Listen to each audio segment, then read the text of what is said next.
I saw that video. He was like, how funny was that? I was like, it was hilarious. He goes, how funny would it have been if you'd have shot that thing? And he knows me. Like, he can read my face so well. And I just looked at him and, and he was like, no, you did not.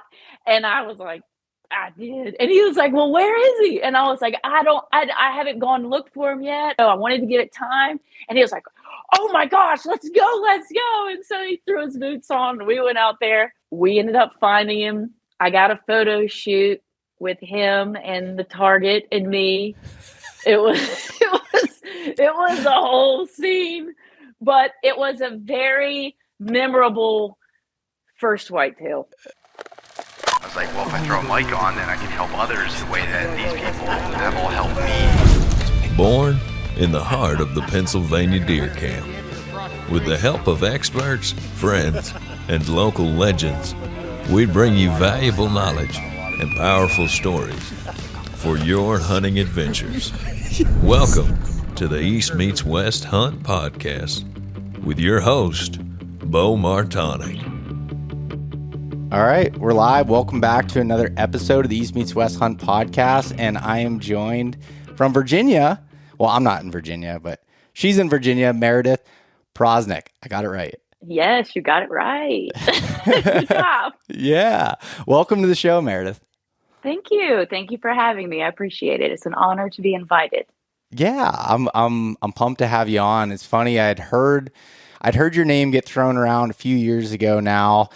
And we're like, hey, you need to talk to this chick from Virginia. Like, she's pretty serious. She shoots a trad bow. She kills deer. She's, pretty cool. I'm like, all right. I started following you on Instagram and I was like, all right, yeah, pretty serious. And we got to meet each other here at the Great American Outdoor Show in Harrisburg.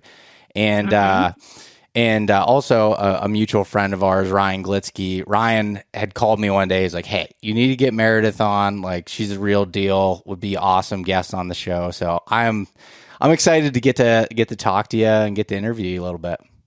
Well, thank you. I hope I live up to your expectations. Well, while we get started here, Meredith, why don't you tell everyone kind of where you're from? I already said it a little bit here, but where you're from and just a little bit about yourself and kind of how you grew up. I know you have strong family traditions in hunting and yeah, just tell us a little bit about yourself. Yeah. So like you said, I'm from Virginia. I'm 34. I'm a physical therapist. That's my main career. I've got two brothers and a father who is my everything. Anybody who knows me knows that. He was a big water skier back in the day, hang glider, and then he kind of gradually got into bow hunting when those kind of dissipated.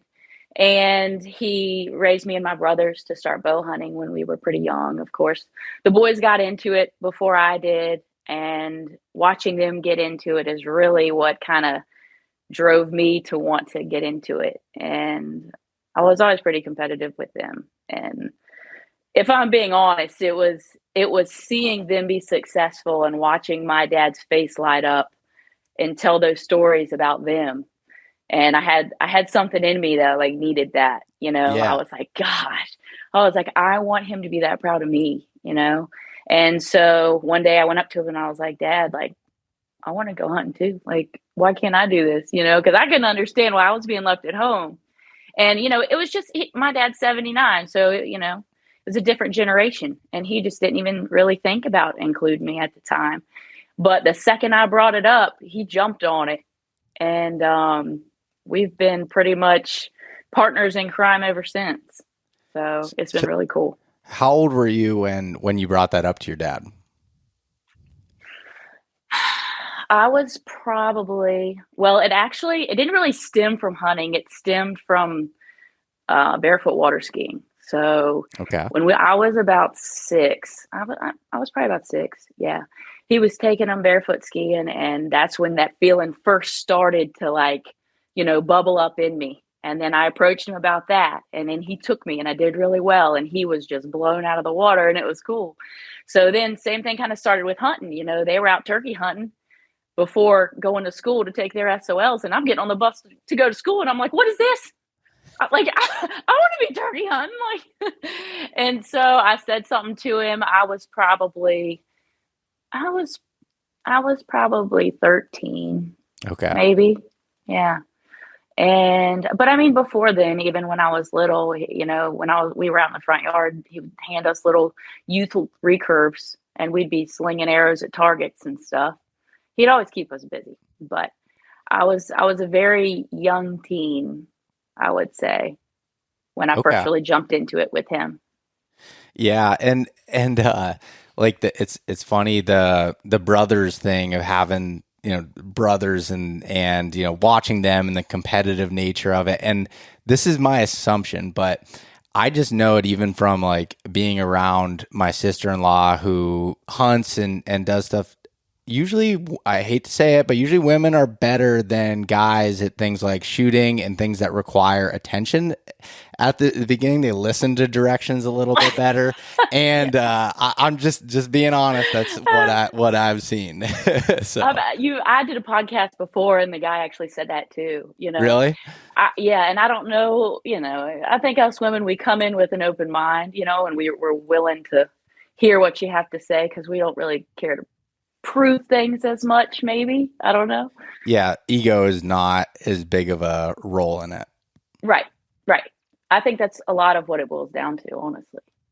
Yeah, ego can get in the way of a lot of things. I saw it when I worked at an archery shop, and I would teach people how to shoot, and I loved working with the women better because they were easier to teach.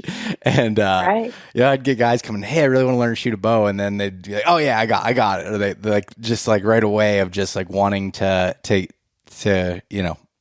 pick it up and yes, and go through it. And so I was just that's what I was curious. Was there like, were your brothers competitive back with you on that? Like, are they the same way? I never really felt that from them. No, I mean, okay, I wouldn't say so. They handled it really well, and they were pretty supportive of me. That's I feel awesome. like as a girl too, you also have an advantage in the way that like you don't have as much pressure because you're coming in there and they're immediately looking at you like, oh, she's a girl, like whatever, she's not going to do that great, whatever. And so then when you do well, it's a pleasant surprise. But then if you don't do well, it's like, it is what it is, right? Yeah. But no, my brothers were really cool about it. They really were. So when you got into it, was it turkey hunting that was your first hunting that you got into, or did you go right in the deer hunting? Well, the first thing I did was obviously kill whitetails with a shotgun. Okay. And then I was trying to kill turkey with a shotgun, and it probably took me 5 or 6 years to get my first bird with a shotgun. It was a long road and very frustrating one. And I would go before my soccer games on the weekends. I would go before school. I mean, oh, it was rough. And then the first shot I got, he came in at like 10 yards right in front of me. And my dad had always told me, if he comes in, you're going to shoot him in the neck. Well, when he came in, he tucked his head into his feathers, into his breast. And I wasn't thinking, oh, I'm going to take a headshot. I was young. And so I shot where I thought, the neck would be, which was right there at the base of the feathers. And I rocked his world, but he flew away. And I cried and cried and cried. But then when it finally came together, it was so sweet, Yeah. Yeah. And it's so funny, shooting a turkey with a shotgun. You think about it and it's like, all right, there's this pattern that's coming out. It's not even like shooting a bullet or an arrow, or you got like more space and even with that, I still miss turkeys with a shotgun. It's like, it's hilarious how that works. But as the first year I was turkey hunting when I was 12, I missed 3 birds before I ended up killing one. And I just remember my dad and my grandpa that were taking me, and they'd be like, listen, like this many opportunities, first of all, is not normal. Like I was just like, oh, where's the next one? I'd just be like, what's the next one? And so that's funny. yeah. But you know what?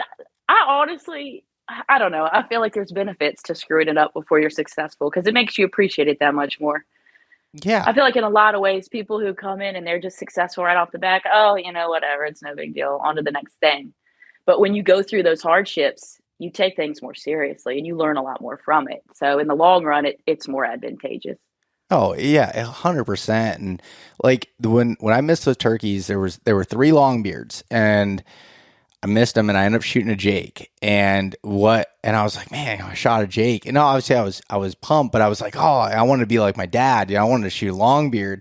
And it was the same way with deer when I first got into it. I shot a spike, and I remember looking through my scope. I was with him when I was 12, and he's like, all right, shoot it. And I was like, no, Dad, it's only a spike. I want to shoot a big buck like you. And he's like, no, you shoot it. Like, you got to earn your stripes. Like, you got to, Yes. you got to work your way up through it. And I think that is like, especially when I see even like new hunters coming into it even at older ages now, there's a lot of wanting to, shoot big bucks or, shoot long beards and do that. It's like, man, you got to get your reps in, and it's okay. If it works out and you shoot a big buck first time, that's great. But there's also some satisfaction in working your way up through the ranks. Oh, 1,000%. I'm so in agreement with that. Yeah. Yeah. And so what about like with deer hunting, you started with a shotgun, and then was that when you started, you said when you were a kid, you were shooting, with a little toy, traditional bow in the yard. And at least from like the photos and stuff that I've seen with you and your family, you guys all shoot trad bows. Is that true? Yes. So we all shoot one of the bows that my dad used to shoot. Okay. So he's had several different trad bows throughout his life, and my brothers shoot two of them, and then I shoot his longbow. They shoot his two old recurves, and I shoot his longbow. So it's kind of cool, Yeah. It's a whole family tradition thing. It's fun. Yeah. So, and does he still shoot a trad bow? Well, he has had, I think he had 4 surgeries on his right shoulder. Last March, he ended up having a reverse total shoulder done. So unfortunately, right now he's unable to. Yeah. So we're trying to do a lot of rehab on that. But he's 79. He's fallen out of the sky. He's beaten himself in so many different ways, between motocross and everything else. He's still hanging tree stands. I pray to God that if I'm 79 years old, I'm still hanging tree stands. So we're happy with what we've got. And, he's still out there in the woods with me. So I'm thankful every day. I thank God I still have him with me. Yeah, that is incredible. And yeah, just to be able to do it for that long. I think about that all the time. Like even when it comes to trying to be healthy and physical fitness and it's like the whole goal of that for me personally is just like, I want to do this as long as possible. I want to hike in the mountains. I want to climb tree stands. I want to do that. Like, and your dad is an example of that. Remaining functional, it's so important.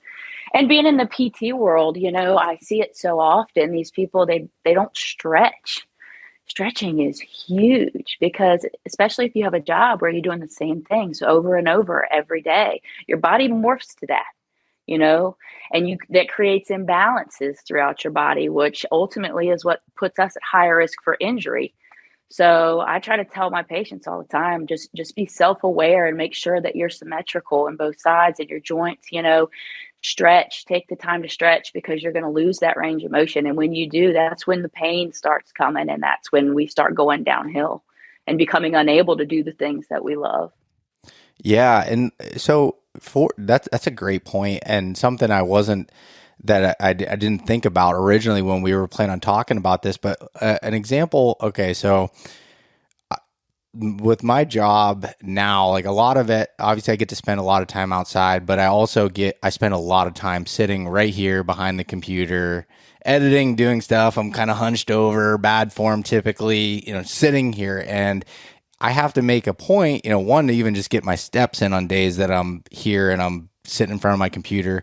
But I started having knee problems, really, there was a little bit that came from packing out in Elk in Idaho and going downhill, and I ended up hurting my knee. But it seemed like a lot of it came from me sitting here. And when I started doing more mobility stuff and more stretching and things, it's helped immensely. I mean, from my ankles to my knees and all those different things. What are like, are there any specific, for someone that works in an office a lot or sits and does things, or any specific things that you should be doing or stretching? I would say for someone who's sitting a lot, your hip flexors are getting really tight.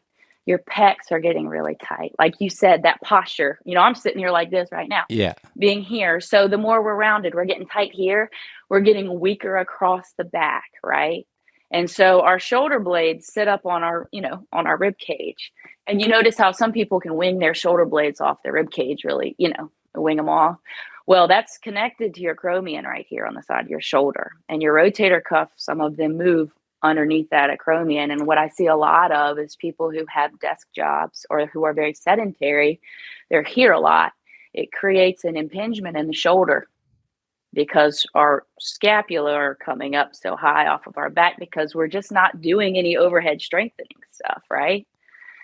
So a lot of people will end up getting rotator cuff damage simply from their position all day long. They're weak, and so they're set up for failure. They don't have room for their rotator cuff muscles to really move through a lot of time, and they'll end up doing damage to it when they get out in the field to go try to do something. Is that why you see, I feel like there's so many people I talk to, especially as people get older, but with rotator cuff injuries. Is that a lot of it? I personally think that has a good amount to do with it. Yes. Like a very good amount to do with it. Yeah. It's so much postural, so many people you're making me oh. I'm like, let me sit back. Yeah. Seriously. I highly recommend, lower trap, middle trap, rhomboid, periscapular, serratus anterior strengthening to keep that upper back upright, keep your shoulder blades, against the rib cage so that it promotes a better position for your shoulders. Yeah. Oh, that makes sense. And it's one thing that for the last, I guess it'd be 4 or 5 years, I've been working with a trainer, and that's one thing that like he's, been big on too, with even like people like in that hunt a lot or say hunt in the mountains and need to be, and everyone's like, oh man, all you do is hike. And he's like, he's a huge proponent of strength training and mobility and everything with your entire body to be able to withstand things through long periods of time versus just hiking or just doing, one thing to get you in shape. Obviously, like when you're on an elk hunt, you're hiking a lot, but that is not the only thing you're doing. And being able to be stable when you're going over deadfall and you're doing different things and you're moving and you're bending over for a long period of time, hopefully butchering an animal and like those types of things. Yeah. Flexibility, like I said, is huge. Balance, especially in those situations. Oh my gosh. Yeah. But core and glute strength. Your glutes are your foundation, right? And if your glutes are weak, and a lot of people's glutes are very weak, and if your glutes are weak, you're going to get your back's going to be taking the brunt of it. So. And is that what stems with, this is a very broad stroke here, so bear with me, but is that what like a lot of lower back pain sometimes has to do with like your glutes and your hamstrings? Is that? Oh yeah. You think about it, like your hamstrings and your quads are attached to the front and the back of your, your pelvis. So if you're tight in one direction, it's going to pull your pelvis one direction, right? Mm-hmm. What does that do to your low back? That hinges your low back. So everything is directly related. Yeah. And hip mobility, if you're not flexible in your hips, you're going to be trying to get that mobility from your back, right? So I can't stress the flexibility enough. It's a weird thing, but I used to almost like take pride in not being flexible, being like, oh, I can't, I could barely touch my shins like when I bend. And now it's like the opposite. It took me until I was like 28, 29 to be able to touch my toes. And like now I can do it. And I'm like, I'm proud of it. I know, right? But yes, if you're sitting at a desk all day, make sure you have lumbar support. Because, think about it. If you have something behind your back, that's naturally going to push everything up. You don't have lumbar support in that chair. I definitely don't. Oh my gosh. We got to work on you. Yeah, I know. This is probably a marketplace find of a chair. So like, yeah. It is so funny because like when in my normal or my real job quotes that I had when I went to school for, a huge part of it was ergonomics, and I was like setting up people's desks with having the right chairs and to be able to stand sometimes in the standing desk and being able to move and sit down and like ergonomic keyboards and everything for your wrists and your arms. And it's like, then I come in at home, I'm like, not doing the things that that I just do what you do about. to get by. I mean, we're all guilty of it. Yeah. I go to the gym and I don't take the time to stretch, but do as I say, not as I do. You shouldn't have said that, Meredith. Now all your credibility just went out the window. Unless I'm hurting, then I'm like, all right, I know what I got to do. But it's a time thing. We're all guilty of it. Yeah, I'm so lucky. Actually, the time of recording this, the podcast went out this week was with my trainer Todd, and like his workouts that it's just through an app, but how he builds it for me and anybody else. But it's like even in the middle of strength training, there'll be mobility. Like say I'm doing a set of deadlifts, and then I'll do something that has to do with mobility, like almost like in conjunction with them, and it helps build that into your workouts because. Yeah. Otherwise, it's so easy. Like there's still things at the beginning and the end, but like at the beginning, man, I'm famous for like, maybe we'll skip that today. We'll just get right into it. Let's just put some weights on and let's just do it. Let's do the thing. Yeah. And then the end of it, you're thinking about all the other things that you have to do for the day. Yeah. So then you race out of there. That's what gets me. So yeah, we got to slow down and we got to try to it's maintenance. Or like, okay, so I'll give an example for probably a lot of people that are listening here is like, all right, say you're going out shed hunting or scouting or just going out in the woods. You just get out of the truck and you just want to go hike, just want to take off and go. And that's like when I run into problems more than anything, because I'll just be like, oh, I want to go. And then I'll go hike on a weekend, 10, 11 miles. I'm like, I didn't stretch ahead of time. And then all of a sudden this is tight and that hurts. And it's like, I could have prevented this in 5 minutes, but I didn't have the time. But I mean, once you're out there and you feel it, then you stretch, right? You're like standing there in the woods, like trying to stretch your hamstrings, trying to do a little. Yeah, no? Definitely. Yeah. All right. Yeah, I know. I at least do that. Like, come on. Yeah, to an extent. I just get like sometimes I get so just like focused or excited. Like I love being in the woods and I'm just like a little kid in a candy store. I'm just like, like, oh, what's over there? Like I just want to go hike and want to just go do things. That's something I'm definitely guilty of. Well, at least you own up to it. That's the first step. That's number one. But you also, the thing is, all right, I'm not going to dig myself any deeper in a hole. We'll just stop talking about that. But anyways, going back to the traditional side of things, was that, I mean, did you ever shoot a compound, or was that like, that was from day one? My dad started my brothers on compounds, but I started immediately onto the recurve, which honestly, looking back, I'm very glad that that's how I began. Because you know what they say, like sometimes it's harder to unlearn things than it is to learn things, right? Mm-hmm. So I feel like that was actually probably to my advantage. Yeah. And was it like when you got into it, was it something where it was just like a ridiculous amount of practice? Was it, your dad and your brothers teaching you proper form and everything? Or was it just like something you just needed to get reps in to really learn? It was ugly at first. I'm not going to lie. It was ugly. And it was hard too. It was difficult because I wasn't consistent with it.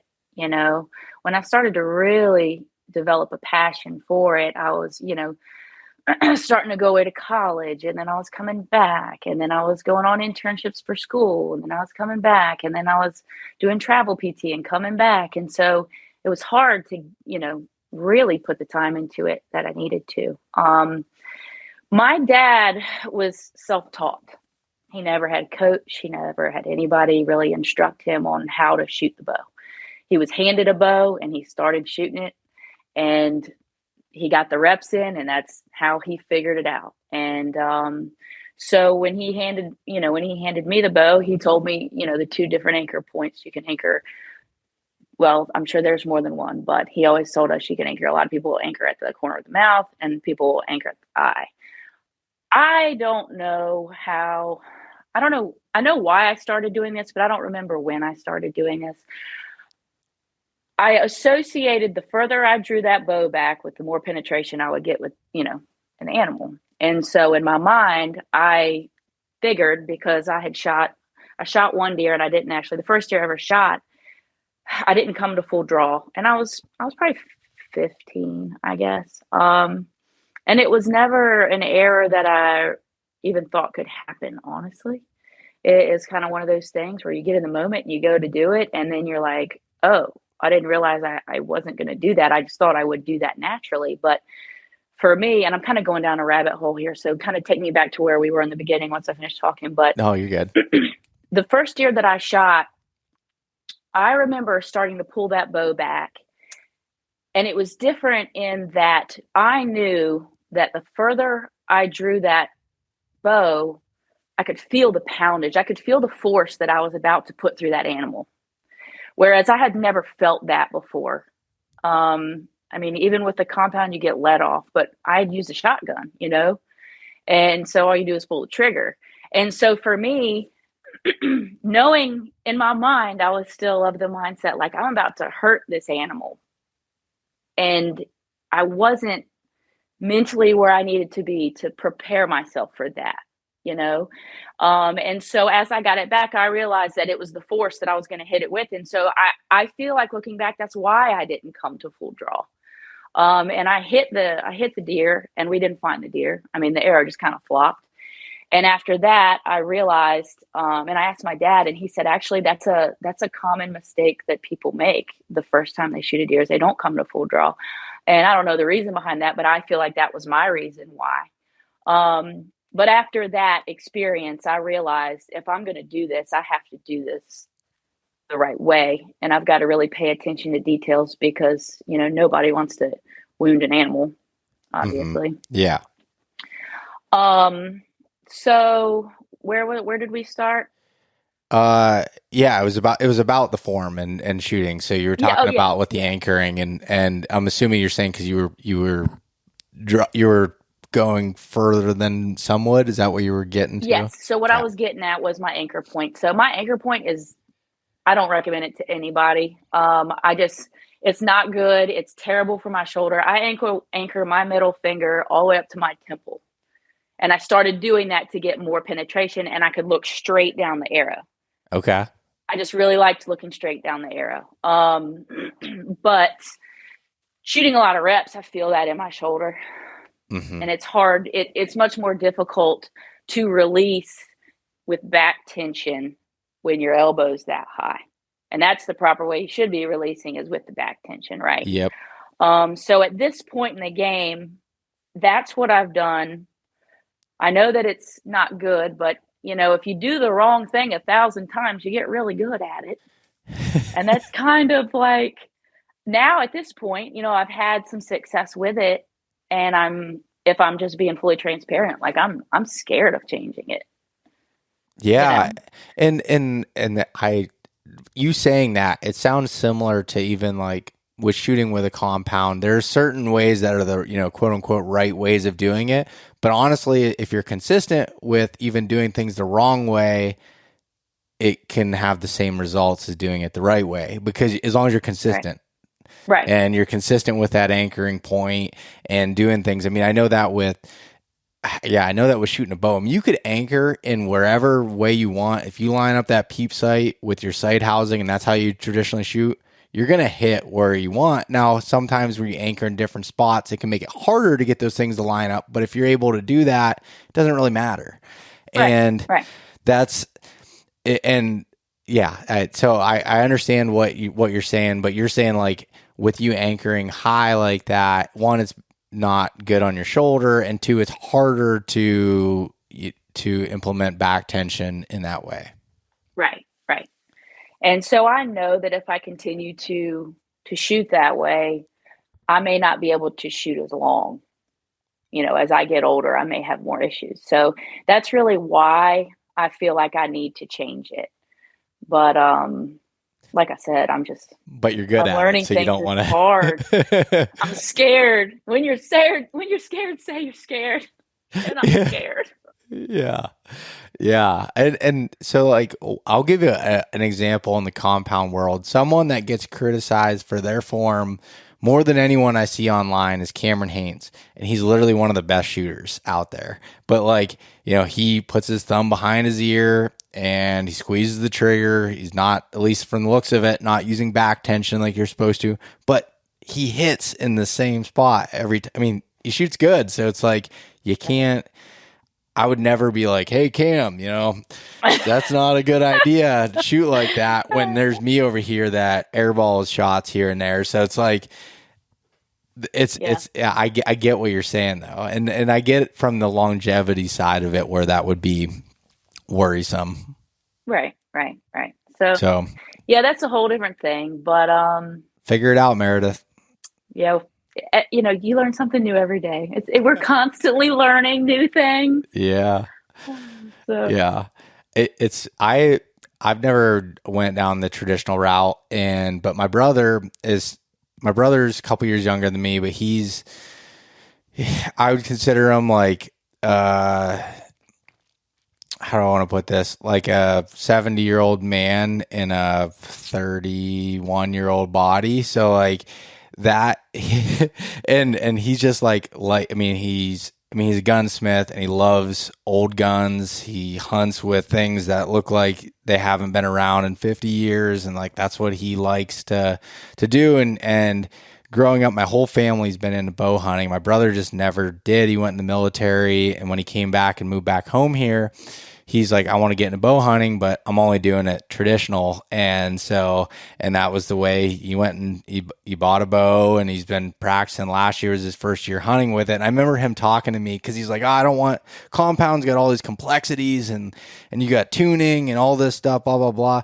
Well, then he got to the point where he started shooting his broadheads and he's like, oh, this is hitting this way. And he's trying to figure out point weight and like all this stuff. And it's like, all right, there's still some complexities to that. Oh my gosh, you can go down such a rabbit hole with that, and I'm so guilty of it. Oh gosh, I've been doing that the last couple of weeks actually, and I got a couple guys who I go to, and they got to be so tired of me because I'm calling them up. I'm like, I can't figure out why I'm doing this. What's something else that I can think? I'm just constantly trying to bounce ideas off of people because you're trying to find the resolution as to why things are happening, and it's a very tedious process. It can be. Yeah. And what, I guess for anybody that's getting into that, is that something where it's just trying to figure out what your bow likes? Is it just trial and error with it? Is there like some sort of mathematical, formulation to figure it out? I mean, some people will use mathematics. I don't. I don't go that route. I've been doing some paper tuning stuff, which is, I can see a visual of what I'm doing wrong better with that. But it's a lot of trial and error of, based off of I'm sure with compounds, it's probably the same thing, based off of the angles that you're getting when you're going through paper tuning or how the arrow hits the target kind of shows you different things and helps you to figure out what spines you need. Do you need to add weight to the front? Do you need to add inserts? Do you need to add this? Do you need to take length off based off of the mechanics of how the arrow's flying? Mm-hmm. Every day I'm still learning something new about it because arrow tuning wasn't something that I grew up doing. That's something that I've been trying to teach myself. Along with, there's a guy at a bow shop here that I work with who helps me with that as well. But I got a decent little garage out back. And so I got my own little setup now and I'm in there just trying to figure it out. And it's a process, but it's rewarding when it finally comes together. Yeah. Yeah. It's funny growing up. Like I just go shoot my bow, I had a hand-me-down bow, arrows, broadheads, figure it out, get it shooting. It's like now I'm looking, I'm, weighing everything. I'm figuring out the percentage Right. of this, and I'm Right. going through things, and you can definitely overcomplicate it. There's a part of me that does like that too. Like, I like messing with things. And then there's sometimes I'm just like, I just want this to shoot where it needs to shoot. And that's Right. all it is to it. Like, find an arrow broadhead that works and just go hunt. Yeah. And And I'm totally with you there. Gosh. yeah. I'm so guilty of it myself. I mean, the first, handful of deer I killed, it was just, somebody handed me an arrow and I just went and shot it. And now, the more you get to learn about it, the more you get to wanting to know every detail. And then you start going down this rabbit hole, and then you just like stress yourself out over things that are probably not that significant in the first place, but you're trying to optimize everything that is in your power to optimize. And that's where you start going down that rabbit hole. And I am so guilty of it. It's not good. Yeah. At the end of the day, though, once you do have it figured out, it can help with things of like, forgiveness and whatever else. But I think at the end of the day, being able to step back sometimes and just being like, I need to simplify this. Yeah. I'm guilty of this in like so many aspects of my life of like, you start here, you have, a middle of the road knowledge of something, and then you start learning more and more and more, and then you start adding things and adding things and adding things, and then you get so many things that are going on that you try to go back down. You try removing things, simplifying things, and coming back down, and then you get it down to being simple, and then you're like, oh well, this would be nice, and then you start going back up again, and it's like it's a whole cycle. You can get so caught up in the details that you forget about the basic understanding of things, and it takes away from it, but it's a vicious cycle. Yeah. All right. One more question on the traditional thing. So what is the difference between a longbow and a recurve bow? So the main difference between it is if the string itself actually touches the limb, right? So on a recurve bow, the string is going to actually run up against the limb. On a longbow, it does not. Okay. That's the true, like, this is a longbow, this is a recurve. Of course, the longbows are becoming more modernized now. They've got more like reflex deflex style of longbows. So they've got more of a curvature in them, which gives them a little more speed and whatnot.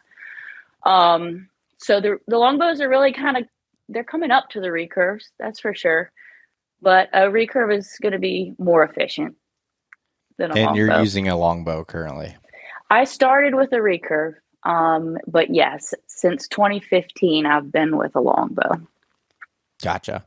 So with hunt, the thing that I think is really interesting about people that hunt with a traditional bow is I think it takes another level of thinking about your setups, and like as far as hunting and setting up, because you're trying to get an animal, within, I don't know, maybe 20 yards, 15 yards or so to try to get them nice and close. And I caught myself as I became more proficient with shooting longer range with my compound of like being like, oh, I can sit here because I can shoot 40 yards there. I can shoot 33 yards there and everything. And I've come back to it, especially in the last, I don't know, couple years or so of like really fine tuning of like, I want my shots, inside, like almost in traditional range, but it's just like, then I know like the confidence is high because there's such a difference in shooting in your yard versus,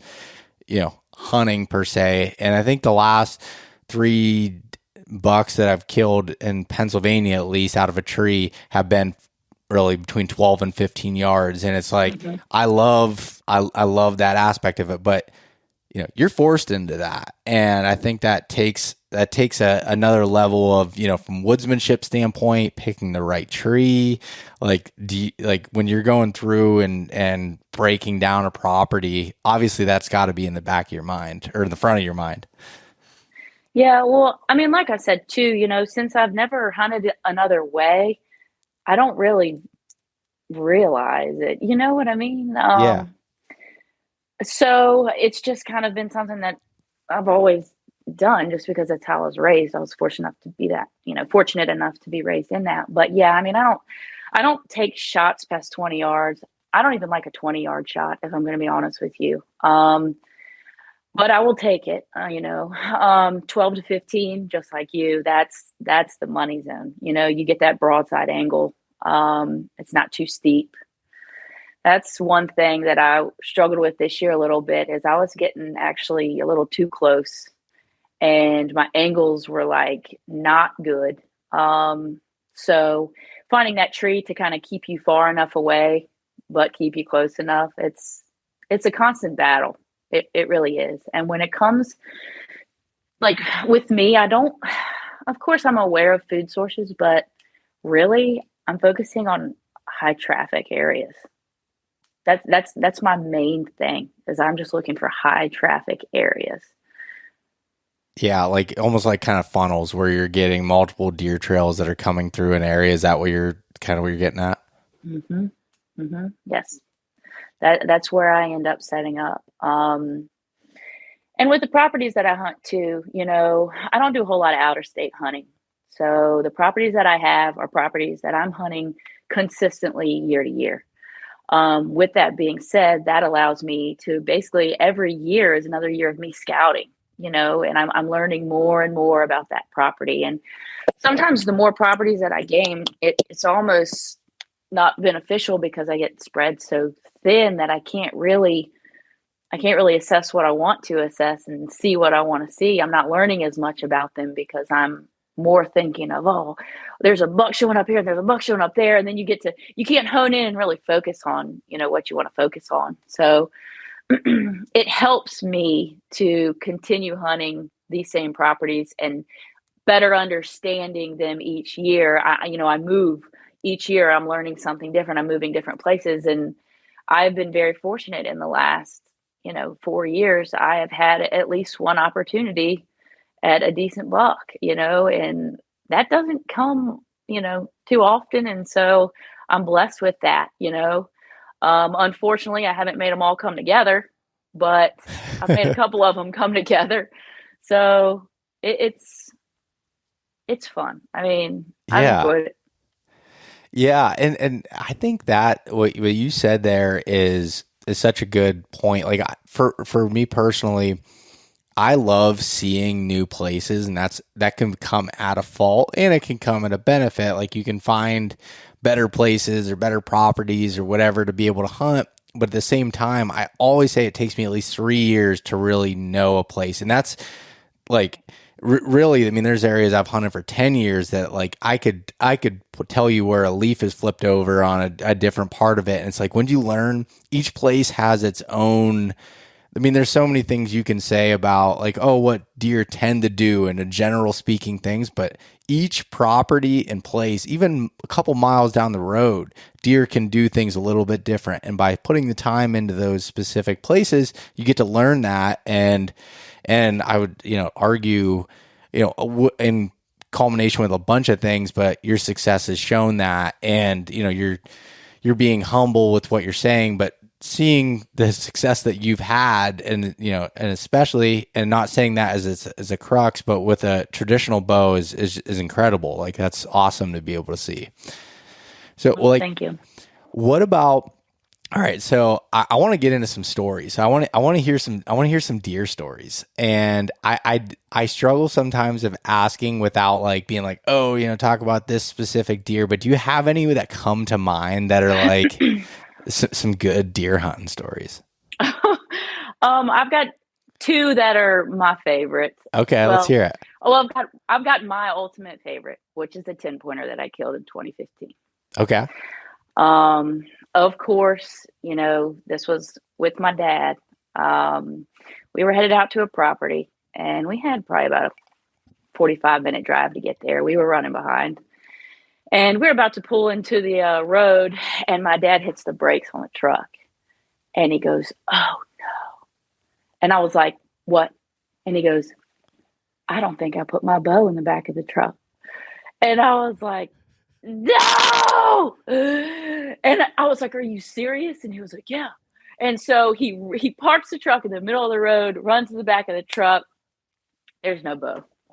And he's like, well, I'll drop you off, and then I'll go get my bow and I'll come back. And I was like, no, Dad, like we're in this together. Just turn around. let's go get the bow. And so we took off, got the bow, came back. I mean, it's an hour and a half almost later. I'm getting in my tree. It's daylight. I spooked, I think 2 or 3 does getting in my stand. And it was a ladder that we had hung a couple weeks prior after scouting. A lot of times, we'll hang presets. And then I'll go in there, he'll go in, back in the day, we do it together. Now I kind of do it separately from him, but we'll hang presets, and then based off of that, I'll become a little bit more mobile, but it's nice to have that one stand where when you're in a clutch, you can just run and hop up into. Yeah. But anyways, so we set this ladder up, and I got up in there, and I'd probably been sitting there, I don't know, maybe 20, 30 minutes.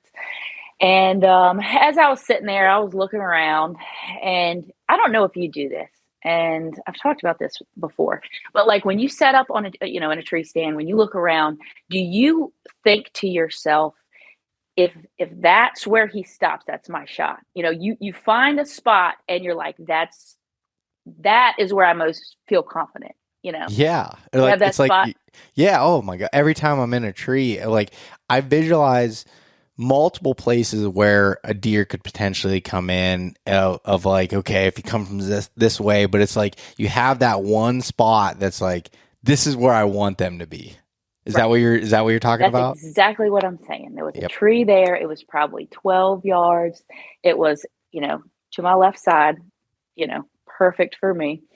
And I don't ever hang my bow. I don't know how people do it. The thought of having to move to get my bow, that is just, I don't know. I like having it right there in front of me. And that's too, like this weekend I was listening to Barry Winsell talk about, how deer catch movement and how, they're more likely to catch horizontal movement than they are vertical movement. And he was talking about where you hold your bow or where you keep your bow in your stand. And he's like, saying a lot of guys will keep it off to the side and they're reaching out to the side, which is a horizontal movement. And that's, he said, if you're going to hang your bow, you want it in front of you. And I was like, that is really, that's an interesting concept, but that's something different. But anyways, I like to keep my bow, right in my lap. And so I heard something to my right. A doe came from my right side. She came back behind me, and then she went in front of me to the left. I heard something else coming. And I was actually texting a friend of mine at the time, and I dropped my phone into my pocket, and I was trying to like scoot up the tree, Yeah. And I hadn't made it all the way up yet, and I saw horns. Well, when Meredith sees horns, she never looks back at them. Like if I see them and I'm like, okay, that's a shooter, I don't count them. Like I go straight to focusing on, my sequence of events, series of events and what I need to get through and how I need to process it. Because otherwise I'll get myself worked up. So anyways, he didn't cut behind me. He cut straight across in front of me to her. And he stops at that tree. The one spot that I was like praying, something would stop at. And he stops and he broadside, turns his head, looks down towards the swamp away from me. So I was shooting a Samick Sage recurve at the time. And I came back to full draw. And like I was talking about earlier, those mistakes that you don't even realize you can make until you make them. I get back at full draw. He's still broadside looking away from me. And my arrow, I'm squeezing my nock because I shoot 2 under, 1 over split finger. I'm squeezing my nock so hard that my arrow comes off the shelf and it lays across my elbow. And I'm at full draw and he's standing there broadside. And the first thought in my mind was like, I knew it was too good to be true. I knew it was too good to be true. But I was able to luckily I'd taken that shot so many times. I was very confident with it. And, trad hunting, it's mental. It's such a mental thing. I mean, if you're not there and you're not confident, then it's not going to happen for you. That's just, yeah. Which, I mean, everything is a little bit mental, but that for me is it's real. But I was able somehow to nudge that arrow back onto the shelf. Like flipped it back onto the shelf? Yeah. I'm like, oh, well, luckily I had like a piece of velvet on the shelf and like up against the riser, you know? Smart move. Yep. Yep. That was a dad move. I learned that through dad. And so when it got back onto the shelf, it didn't make any noise. And I was still at full draw. And so right before I released, I always say something to myself in my mind, you know, like you're a dead deer or this is it, or, you know, something like just like a power confidence statement. You know what I mean? Hmm. I've noticed that when I do that right before I release, I don't know, it tends to work for me. Everybody's got their own like, you know, Like sequence that they go through. mantra that they go through. Yeah. Right. Do you have one? Yeah, well, I try to, and this is where I definitely have a weakness sometimes where I don't when I don't do that, and I know like I've been there where I've had Joel Turner. You know who Joel Turner is? Yes.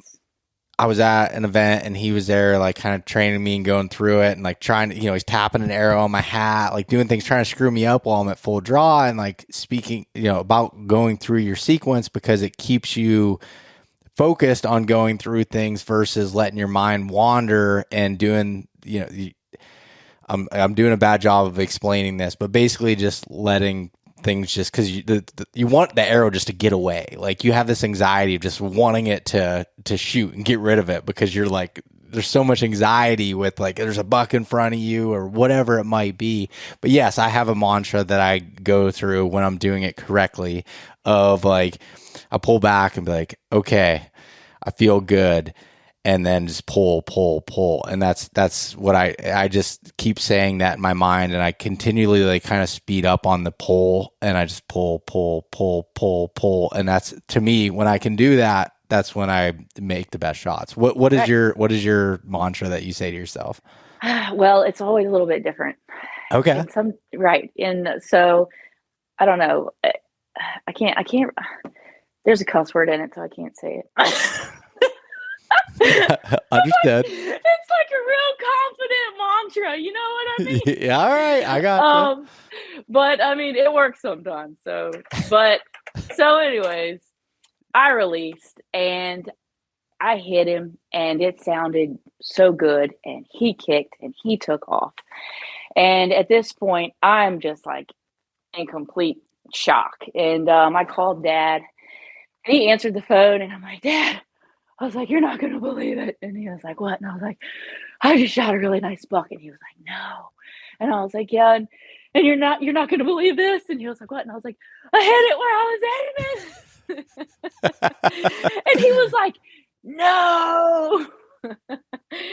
So anyways, we gave it, I mean, I was very confident that I had double lunged him, and so we gave him 45 minutes and we got out of the stands and we went looking and I mean, there was a lot of blood. There was blood, on the trees everywhere. And it was obviously, coming out of his snout. And I found my arrow and I had at least 9-10 inches in him. So I felt good about it. And we kept pushing. And then, we're trudging through the swamp and I just hear thrashing.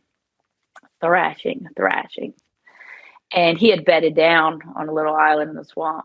Yeah. And he took off. Oh. And, I didn't have a whole lot of experience at that time, with really knowing how long I should wait and different things like that. And my dad thought, I told my dad I was confident with a good shot. And so he was thinking, we'd be good.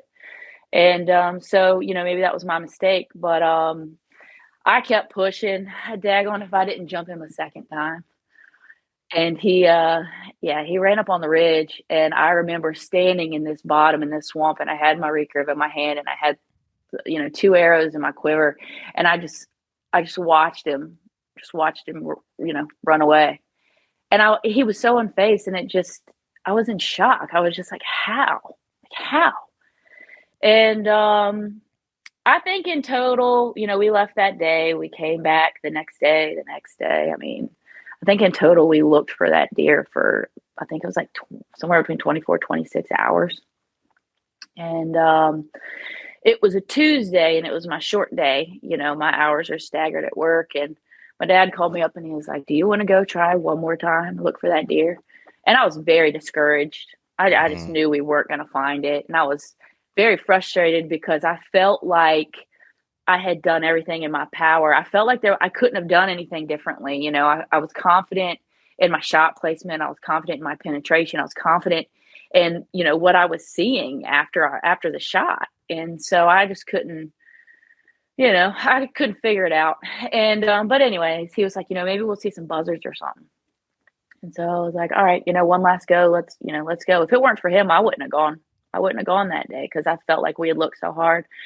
And so we went, and we had another guy with us, and we were walking the swamp, and we caught a whiff of something that smelled really bad. And I didn't think anything of it because the swamp smelled so bad, you know. But the guy was like, what does that smell? And I was just like, you know, I don't know, whatever. Well, I separated from them, and my dad kept looking, and he kept looking in a different direction, and my dad ended up seeing a buzzard fly up into a tree. And he said, that's where I'm going. And he took off towards that buzzard. And daggone if he didn't find him laying there. And he was actually laying underneath one of our other stands. He had done a big loop. And my arrow was right in his rib cage. And really? Yeah, it was wild. But he cut the head off. And of course, he didn't call me to tell me he found it because my dad is a prankster. So he cuts the head off. And he goes, you know, he starts to come out of the woods. Well, I start to come out of the woods, and I called him or he called me. I don't remember how it went, but he was like, you know, are you ready to go? And I was like, yeah, I guess if y'all are ready, I'm ready. Well, the woods was on a straight dirt road. And so he was already on the dirt road, and I don't think he realized that I was almost to the dirt road. Well, I popped out on the dirt road, and I saw him. It was like, I don't know, maybe a half mile, 3/4 of a mile down. And I saw him walking towards me, and I saw him like chuck something, but I couldn't tell what it was. But I was like, you know, I know my dad. I know how he is. And so I kind of kept it in the back of my mind, and I kept walking, and I met up with him about halfway, and, you know, he was giving me the whole, like, God, you know, I hate this for you. Like, I'm so sorry we couldn't find it. This is so frustrating, you know, whatever. You know, really just digging it in, you know. And so anyways, we started walking around that curve, and I was watching. And I started peeking around that curve as we started coming around it, and I saw horns. And I took off. I couldn't tackle Dad because I was afraid I was going to hurt him, but I jumped on the other guy and I took him to the ground. I was like, I knew it. I knew you'll do this to me. But it was just, oh my gosh. Such a roller coaster. Yeah, such a roller coaster of emotions. And for it to be so drawn out, the emotions that I went through in those couple days, it just made it that much sweeter. You know? Yeah. And so do you know where you hit him at? Like, was it like liver, gut? Like, or it sounded like lung because it was coming out of his nose, right? Oh, yeah. I mean, I'm pretty sure that I must have single lunged him. God, like, that would make sense. Right. Yeah. And, you know, and honestly, like, this is my unprofessional opinion, but as far as tracking deer that have been one lung hit before, a lot of times pushing them isn't a bad option because sometimes they'll live off of one lung, and being able to catch them in their bed and getting another shot, which again is a little more difficult with the traditional bow. So maybe I'm completely speaking out of turn here, but one lung is one of the most difficult ones in my opinion to be able to track. Like, I've always been taught that no matter what, when you shoot a deer, unless you watch them fall, you wait 45 to 60 minutes before you even get out of the tree and look for the arrow. Just sit down, chill out. One, because I'd probably fall out of the tree because I'm like so just worked up as far as climbing down the sticks, and just like calm down. And my rule of thumb is waiting more so than pushing. But I mean, the sign that you had like seeing the blood spraying everywhere, telling it's coming out of his nose, I would have done the same thing. Like, I don't. Right. That's a tough one to learn from because it's you can always think, oh, I should have done this because of what you learned, but to do that situation over again, you see that it's like a deer should be laying up there. Right. Well, because of that scenario, it has caused me to be extremely conservative in my tracking now. Especially because I've never really gotten a full pass through, right? So, I mean, a lot Good of times point. I don't get the exit hole on the other side. So that plays a big, that plays a That big deal in does things. that's yeah, that is definitely a different Yeah. scenario because it's harder to tell like what if you hit one lung or you got both lungs or anything because you don't have that other side of opening up, and blood trailing is probably more difficult too. Right. And I mean, I've had deer where they just bleed out internally and you don't get any blood, and then it just comes down to covering ground. And I think for me, that's why when after that, my whole philosophy was like, if I don't see him down, I'm a 12-hour girl. Like, I know that's a lot of time to wait, but for me, it makes more sense, and I feel like that has been a lot of the reason why I've recovered what I've recovered. Yeah. I feel like a lot of guys are like, well, it's going to rain, or, I'm going to lose the blood trail. And for me, I don't even care about that, because I would rather lose a blood trail and go in there and just cover ground, knowing that deer's probably under 200 yards, and just, cover the surface area, than to actually bump him out because I'm worried about losing a blood trail. And then Lord only knows where he is.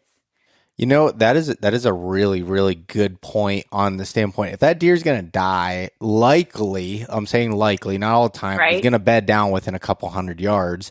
And it's like to be able to turn your tracker on, Spartan Forge or whatever you're using, and doing loops and around, in that radius is a lot easier than pushing them, because if you bump them once, you don't know how far they're going to go. If they're really hurt, they might bed down in another couple hundred yards, but they could also go 3/4 of a mile. Right. So yeah, no, that I understand where you're coming from with. The hardest part that I have with that, with as far as waiting, if I think it's a good shot per se, is the fear of coyotes is the biggest thing for me, of like, is it gonna get the meat? But if I have any question on it, it's like, honestly, I'm willing to risk that, because otherwise, there's a good chance I don't recover it, and then I got a wounded deer, and I don't want that at all either. Right. Yeah. And So I don't know. it's hard. That's a really, really hard one. Right. And, and also, like, if there's coyotes out there and you bump him, then he takes off running, and then his scent is even more all over. So then you're increasing your odds too for coyotes if you don't find him, Mm-hmm. So I don't know. I guess there's always a way to rationalize either side. Yeah, that's a really good point. One thing I wanted to go back to that I thought was a really good point you brought up was about the bow situation, and how you always hold it. Like how you always hold your bow and you don't hang it up. That's a lesson my dad told me. And now when I hunt out of a saddle, it's different because my bow is literally right there. Like, I don't have to like reach out, but he's like anti bow hanger when he's in a tree stand, and would always tuck his cam into his boot. Like if he's wearing like a muck boot or something, or just like a knee high rubber boot, he'd tuck his cam into that. And it was funny. I remember the first pair of pants that I got from Sitka like 15 years ago, that at the time they had some trad people that were on their like staff that was helping them develop things, and it had a pocket for the limb of a traditional bow to go in so that you could hold it right there next to you. Cool. But and I remember when, like, as I started getting influence from outside media, I'm like, Dad, I was younger. I was like, I need a bow hanger. I need to, have my bow there and grab it. And he's like, you can't do that. He's like, you got to reach all the way out there and grab it. And like, he's very anti bow hanger. It's funny, this year I had camera guy Thomas that was going with my dad. My dad never been filmed before, and Thomas was like, I am impressed. He's like, we'd sit from dark to dark, and your dad never took his hand off his bow. Like, he had it right there at the ready. And it's like, yeah, when you get burned a few times on that, you learn a valuable lesson. And right. and what Barry had said about like the horizontal movement, I mean, that totally makes sense. Right. I mean, there's so much to it. There is. Much to it. I mean, and you can sit there and you can analyze to so many different details. And I feel like those are the people who are most successful are the people who are trying to think ahead on those details. You Yeah. know, they're picturing what's going to happen and how they can put themselves in the best scenario to be ready for that. And it's the small things. It's the small things that make it all come together. Yeah, and I think it's what I've learned from hunting and being around a lot of really great hunters is it's not always the most complex thing. It's rarely the complex things. It's doing the simple things consistently and not skipping over those details. You know what I mean? Like and even when I've used this example before, but when I went to a long range shooting course, so my roommate in college ended up going into the Navy, and he was a SEAL team sniper, and learning, I went to a course with him and some of the other guys that were in the teams, and learning, I'm like, oh man, I'm going to go learn these tricks, long range rifle shooting. I go there and it was like, mostly it was like they just do the basics so freaking well, and they don't mess it up. Like they don't skip those steps, and they just get really good at doing the basics. And I mean, there's something to be said about that. Oh, 1,000%. Yeah. That's, that was just something else that stuck out from that story. But going back to being able to recover the deer, I mean, that is those roller coaster events. Like I hate it. Like when I shoot a deer and I don't see them drop, which you rarely see them fall. At least I rarely see them fall, whether it's thick woods or whatever. It's just like, I hate that moment from the shot until you recover the animal, because it's, and in your situation, was drawn out. Right. And a lot of it, from the first deer that I've shot to the most recent, thinking about the second you shoot, even the sound of the shot, watching where they go, listening to where they go, listening to what you hear, marking the last thing that you saw, those minor details can be so easily forgotten because of just the excitement and the adrenaline, Yep.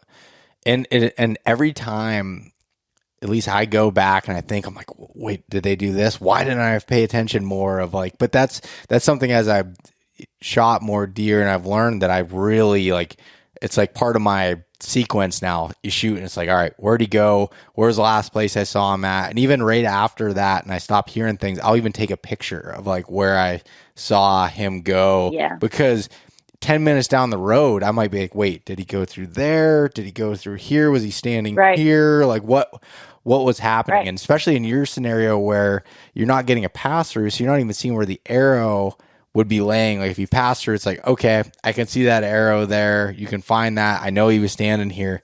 Your scenario, it's like, I don't know. Let's go find some tracks. A lot of this. A lot of praying. Yeah. No, I mean, I'm fortunate that, my brothers, they hunt trad too. And so it's cool because we've all faced so many different scenarios where we've learned the hard way that, we got a little group text going on, and there's really very little ego involved. Everybody's pretty quick to throw in their screw ups, and we all just kind of laugh at each other, and we all understand it, So to have that support is huge, because you hear of, so many guys who say, I'm going to try trad this year, and a lot of people will try it and they just don't stick with it. And to have that support, it's that if I never had that support, because as many times as I screwed up trying to get started, if I didn't have my dad there telling me, and reminding me, like, you're trying to do this the hardest way possible, and he would tell me there's grown men who don't do this. Like, you need to cut yourself a break. And, he would remind me that it was okay to keep doing, to keep trying. And if you don't have that support system, I can see how it would be so easy to just put the bow down. Yeah, and I think you're in a scenario similar to me where we've been super blessed and lucky to have a family and friends that are close by that you can, bounce those things off, that have likely been in the situation that you have. But what I've learned through this podcast and meeting a bunch of people, there's a lot that don't have that. So hopefully you listen to this and you make mistakes and screw up of like not getting too down on yourself, learning from it and being able to move on. And some things just, that's the nature of it. I mean, bow hunting isn't always pretty and isn't always going to go the way that you want it to. And that's what it is. Right. Right. And, there's a lot of traditional archery pages and stuff out there now. And I'll even reach out to them and, ask questions. And typically in the traditional world, everybody is very welcoming and everybody wants to encourage you. And it's not a very, from what I've experienced, it's not a very jealous demographic, if you know what I mean. It's a very uplifting, trying to bring you into the community and we're all trying to do this together type of mentality. So, I mean, if you can get in with, some of those people and just start talking to them, I think would help people to stick with it. I do. That is the power of the internet and social media that can be used as a positive. Like, there's so many things that it can be a negative or perceived as a negative, but I see like what you just said is such a positive. Being able to reach out. At what point in life could you just reach out to someone that's way better than you are, has experience that you don't have, and be able to ask advice and potentially get an answer back in minutes? Like, it's right. It's amazing. It's pretty cool to be able to see that. Yeah, access is it's incredible. I listen to my dad talk about how he taught himself, and it's like cassette tapes and reading, the bow hunting magazines, and Gene and Barry Winsel's Bow Hunting October Whitetails. I don't know if you ever watched that. Yeah. You ever watched that? I have, yep. That was his Bible, and that's what he raised us on. And they just, it was a lot of self-educating, and we are just so fortunate. We can access people very quickly, and as long as we're open-minded and we can just put that ego down, there's a lot that we can learn very easily. Yeah, and we're in a generation or an era where there is so much information out there that there's also, the idea of information overload, where I'll even hear people be like, I watch a million things, but it's like, you also got to just go try it sometimes too, of like getting that information, just going out there and failing. And then a lot of times that information makes more sense after you encounter something. If you were to sit here and talk to me about traditional bow hunting in depth for 2 hours, there'd probably be an hour and a half of it that I wouldn't understand, but if I went out and picked up a bow and started shooting it and doing it more, and then I counter things like, oh, Meredith said that. Okay, this makes more sense. So there's like this combination of learning and then just going out and applying what you've learned and being willing to fail at it that there's so much benefit in that, in my opinion. Being willing to fail is huge. Yes, I agree 100%. All right, I know we're running close to the time that I had said here, but I would like to hear that second story if you wouldn't mind sharing it. My first deer? Yes. All right. It was probably the last week in October. And I was at home and I was studying for my PT board exam. I had finished PT school and I was about to take my boards. And I woke up and I was doing practice tests online. And the way we're in a rancher and we got a walkout basement. And my bedroom was, in the walkout basement. And so I have a little desk in my bedroom, had my laptop there. And I was sitting there, I was eating a bowl of cereal in the clothes that I had woken up in. And I had started a practice test online. And I'm looking out in the yard and I noticed there's a spike that's come out in the yard, and he's like navigating the yard, whatever. Well, he decides he's gonna mount one of our buck targets in the backyard. And I found some humor in it, right? And so I decided I was going to start filming it, and I filmed it. God knows I filmed it for 10 minutes. I mean, I filmed it for a good while. Then I started sending it to like my mom and my dad, my brothers and everything. And I put some Marvin Gaye to it. I mean, it was pretty good. And it was funny because my older brother, he had practiced. I don't know if it was that morning or the day before, and he left his arrows in the target. And so the deer was actually like, he had his front legs up and he was using the arrows for leverage. And it was just a very raunchy scene. And I called younger brother, and I told him what was going on, and he was like, "What are you doing?" And I was like, "What do you mean? What am I doing? I'm just filming this. This is funny." He's like, "Why don't you shoot it?" And I was like, "I can't sneak out there and shoot it off the target." And he was like, "Well, I'm just saying, if I was there, that's what I would do." And so then I kind of took it as a challenge. You know what I mean? Yeah. I was like, okay. So, anyways, I run out to the garage and I grab my bow, and I run around the side of the house, and I drew back on him, and he was on his hind legs, and he was very distracted. He didn't see me, to say the least, and I didn't put the shot on him that I wanted. I hit him a little further back, but I did take the shot, and I didn't tell anybody about it though. I didn't tell anybody about it, and he jumped off the target, and then he started like walking to the swamp. So I could tell I hit him back. I was like, I gut shot him. Oh You know what I yeah. mean?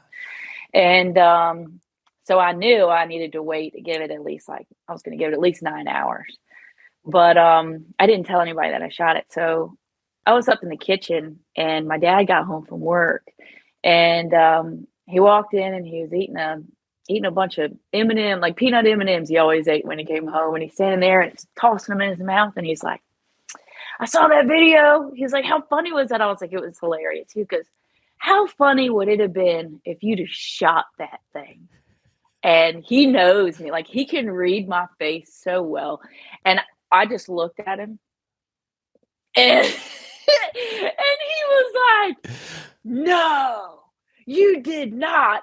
And I was like, "I did." And he was like, "Well, where is he?" And I was like, I haven't gone to look for him yet. I was like, I hit him further back than I wanted to. And so I wanted to give it time. And he was like, "Oh my gosh, let's go. And so he threw his boots on, and we went out there, and we ended up finding him. And I got a photo shoot with him and the target and me. It was, it was a whole scene, but it was a very memorable first whitetail. Yeah. Never in a million years would I have ever expected that my first deer that I actually recovered would be a story like that. But it's Oh one my for the books. gosh. That's That- for sure. And that's impressive that much time had passed and he was still doing his business and you're able to sneak around the house. It was like that was meant for you. Yeah, I mean, I don't mean to get gross here, but I mean, that target was hard. So like it wasn't going the way that he had planned it to go. So it, he stayed there for a while, and it gave me time to, collect my thoughts. And Oh my gosh. it worked out in my favor, to say the least. So Well, that's awesome. Huge thank you to my little brother for the encouragement. Yes, I would say so. You're gonna have to send me that picture to be able to share when I share this episode. I can do that. For sure. That is awesome. Well, I'm glad that I asked you to share that second story because that was not what I was expecting, but I love it. Yeah, it's usually not what people are expecting. Yeah, that's good. That's good. A nice lighthearted deer hunting story, go from serious tactics and everything to shooting a deer, mounting a target. Like Yeah, I mean, I don't know, but it was fun and it was memorable, and yeah. he tasted good. I'm sure he did. Well, thank you so much, Meredith, for coming on. There was actually a few other things I wanted to talk to you about, but I guess we'll just have to do another episode to talk about some of your elk hunts and stuff. But we'll save that for another time. All right, sounds good. Yeah, I appreciate it. Thank you again so much for having me on. This was fun. I really enjoyed it. Yeah, no, it was a great conversation. So for anyone that's listening, wants to check out what you're doing, follow along, where can they check you out at? I have an Instagram, Meredith_Powroznik. And I also have a Facebook, Meredith Powroznik. I got a little YouTube going on. Nothing crazy. I kind of add to it every now and then, but yeah, those are my main platforms. And is the YouTube under your name as well? Good question. I don't. Well, I'll look it up and I'll put it in the show links for anybody Okay, that's cool. wanting to find it. Thank you. Yeah. Well, again, thank you so much for coming on, taking time out of your busy schedule. I appreciate it.